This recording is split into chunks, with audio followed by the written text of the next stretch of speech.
Hi, hi friends. Now we discuss tax structure in India. Now we come to here. Okay, the direct tax reform. Several new measures have been taken by the government of India, government related to the direct tax regime of the country. The Direct Tax Code 2013 was fully compiled during 2016 and 16 to 17, which replaced the decade old archaic direct tax law of India. The new tax law is aimed at equitable and effective tax regime, voluntary compliance, and dispute reduction. The overarching vision has been of progressively taxing higher income, bringing greater clarity on applicability of tax provisions, broadening the tax base, and improving tax administration. Meanwhile, the Union Budget 2017-18, furthering the process of reforms, has announced for the new measures estimates rates of taxation for individual assets between income of 2.5 lakhs to 5 lakhs, reduced 5% from the present rate of 10%. Estimate revenue loss 15,000 crore. Surcharge of 10% of tax payable on categories of individual whose annual taxable income reaches 50 lakhs and 1 crore. This is 1 crore. To make up reaches 15,000 crore loss estimated to take place as this slab has been restructured. Simple one-page form to be filed as income tax reform return for the category of individuals having taxable income up to reaches 5 lakhs other than business income. Profit-linked deduction available to the startups for 3 years out of the 5 years is being changed to 3 years out of 7 years. Exemptions given on MAT minimum alternate tax will be phased out starting from April 2017. Corporate tax, which stands at 30%, has already been cut down to 25% for those companies which do not avail any exemption. Those which have a turnover less than 5 crore have been paid 29%. Because of cutting in between, the 20 to 25% has not been pushed this year. Income tax rate for smaller companies with annual turnover of reach up to 20 to 50 crore. Up to 50 crore is fixed at 25%. From the effective rate of the above 30%, beneficiaries 96% of MSMEs. This measure has been taken to make them more viable and encourage to migrate to company format. Okay, formalization. The government is estimated to forego a revenue of 7,200 crore due to it. It is in the process of modifying human behavior. The budget specially appealed all citizens of the country to contribute to non-building by making small payment of 5% tax if their income is falling in the lowest slab of which is 2.5 lakhs to 5 lakhs. Legitimacy and taxation. India commenced with a broad-based tax reforms program in 1991 as an important part of the economic reforms process, simplifying tax structure, cutting the rate of taxes, enhanced tax compliance, and broadening the tax base are the major contours of this reform program. But even today, India has not fully translated its democratic vigor into commensurately strong fiscal capacity. The tax base of India is still not adequate to build fiscal capacity. It is essential to create legitimacy in the state. In this regard, the latest economic survey in 15-16 has presented a very timely and suitable piece of analysis. The document adds that to build fiscal capacity, the government needed to put in place a better tax regime, which is only possible once the government is able to enhance its legitimacy among the citizens. Okay, the suggestions forwarded by the survey in this regard are briefly given here. The spending priorities of the government must include essential services which are consumed by all citizens. For that matter, action need of public infrastructure, law and order, less pollution and congestion, etc. Reducing corruption must be a high priority. Though this will be finely clever and imaginative difficult. This is needed not just become of its economic cost, but also because it undermines legitimacy of the state. The most citizens believe that public resources are not waste.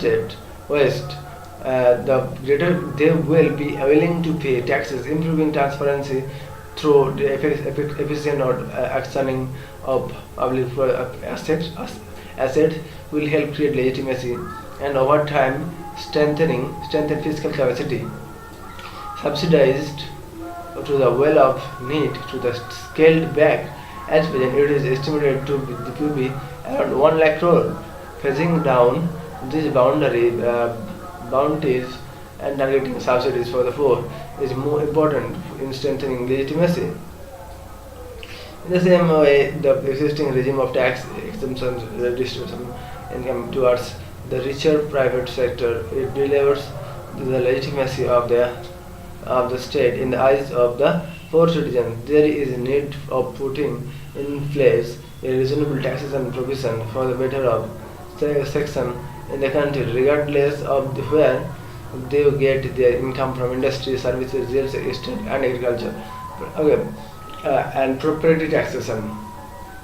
Property taxation needs to be developed. India lacks systematic data on property tax, and whatever is there, it is very sparse. This proves the low attention of the country has given to this issue. As property taxes are progressive, they are desirable. It makes more sense because evading this tax is difficult as they are imposed on immovable assets. With the help of today's technologies, such properties can be easily identified. Higher rates on properties with value are updated periodically can be the foundation of local government finance. This can provide local public goods and strengthen democratic accountability and more effective decentralization. Higher property tax rates would also put sand in the wells of property speculation. Smart cities require smart public finance, and for India's urban future, a sound property taxation regime will be vital. One low-hanging fruit is to avoid raising exemption threshold and allow natural growth in income to increase the number of taxpayers. The survey has suggested a simple method for it in action. The Union Budget 16-17 has already begun this process. The exemption limit for individual income tax has been left unchanged, together with a program to link corporate tax cuts and phase out of the exemption regime existing for the companies. Income and consumption anomaly. India's tax to GDP ratio is very low, and the promotion of direct tax to indirect tax is not optimal from the point of view of social justice. The data released by the government indicate that India's direct tax collection is not commensurate with the income and consumption pattern of the people. Corporate tax as against 5.6 crore informal sector, unorganized sector, individual enterprises and firms doing small business, of which 1.81 crore filed tax returns. Out of the over 13.94 lakh companies registered in India and 5.97 lakh filed tax returns. Okay, for Section 17 assessment year, which so the following annual